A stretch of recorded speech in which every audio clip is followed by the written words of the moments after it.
Hello students, welcome to Shiny Max. 9ஆம் வகுப்பு எடுத்துக்காட்டு 9.5 பார்க்கலாம்.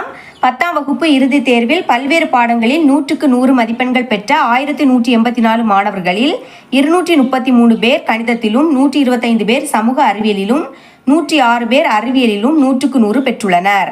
அதாவது 10ஆம் வகுப்பு இறுதித் தேர்வுனா பப்ளிக் எக்ஸாம்.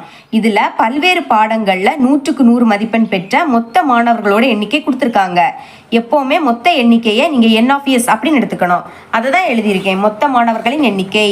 இதை நம்ம N(S)ன்னு எடுத்துக்கலாம். சரிங்களா?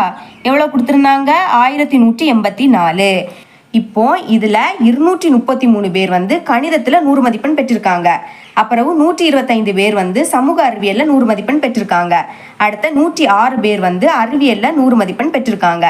அப்புறமாட்டு சமவாய்ப்பு முறையில் ஒரு மாணவரை தேர்ந்தெடுக்கும் போது அந்த மாணவர் கணிதத்தில் 100க்கு 100 மதிப்பெண் பெற்றவராக இருக்க நிகழ்தகவு காண்க.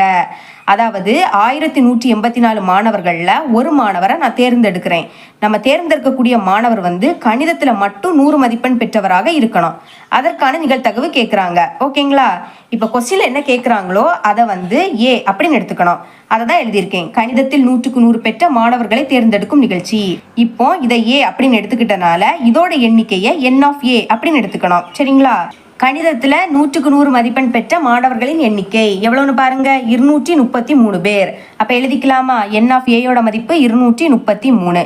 இப்போ இதோட நிகழ்தகவு கண்டுபிடிக்கலாம். அதுக்கு நிகழ்தகவு கண்டுபிடிக்கக்கூடிய ஃபார்முலாவை எழுதிக்கலாம். நிகழ்தகவு ஃபார்முலா என்னது? P(A) = N(A) divided by N(S).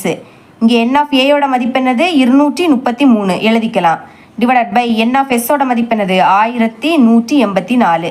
இதை கேன்சல் பண்ண முடியாது. அப்போ இதுதான் இதோட ஆன்சர். செகண்ட் சப்டிவிஷன், அறிவியலில் 100க்கு 100 பெறாதவராக இருக்க நிகழ்தகவு காண்க. அதாவது நம்ம ஒரு மாணவரை தேர்ந்தெடுக்கும் போது அந்த மாணவர் அறிவியலில் 100 மதிப்பெண் பெறாதவராக இருக்கணும். அதற்கான நிகழ்தகவு கேட்குறாங்க. ஓகே, எப்போவுமே கொஸ்டின்ல என்ன கேட்குறாங்களோ அதை ஏ அப்படின்னு எடுத்துக்கணும். இதுக்கு முன்னாடி உள்ளதை ஏன்னு எடுத்துக்கிட்டனால இதை பி அப்படின்னு எடுத்துக்கலாம். அறிவியலில் 100க்கு 100 பெறாத மாணவர்களை தேர்ந்தெடுக்கும் நிகழ்ச்சி. இப்போ இதோட எண்ணிக்கையை N(B) அப்படின்னு எடுத்துக்கணும். இதை பின்னு எடுத்துக்கிட்டனால இதோட எண்ணிக்கையை N(B) அப்படின்னு எடுத்துக்கலாம். ஓகே, நம்மளுக்கு கொஸ்டின்ல அறிவியலில் 100 மதிப்பெண் பெறாதவர்களோட எண்ணிக்கை கொடுக்கல, பெற்றவர்களோட எண்ணிக்கை தான் கொடுத்துருக்காங்க. அப்போ நீங்கள் என்ன பண்ணணும்? மொத்த எண்ணிக்கையில் இருந்து 106 கழிச்சிங்கன்னா பாக்கி இருக்கக்கூடியதான் அறிவியலில் 100 மதிப்பெண் பெறாத மாணவர்களோட எண்ணிக்கை.